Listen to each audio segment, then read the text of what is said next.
爷厉害了，早有准备啊。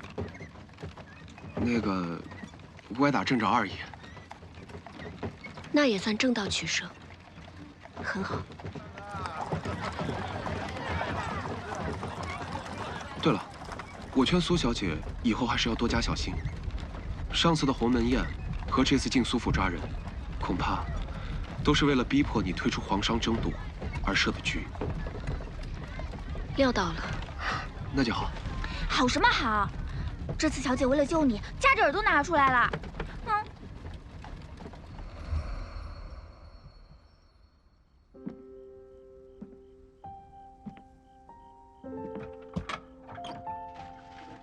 恐怕再多的钱，也救不出顾言。小姐，交出你名下的店铺，那皇上碎布的生意，肯定就不成了呀。我知顾燕真是为了此事，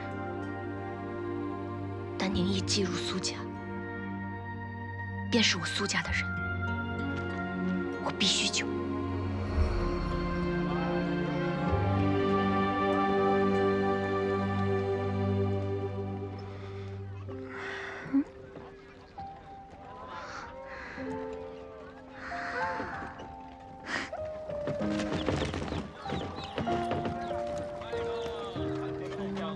抱歉，我有点闷，下车透透气。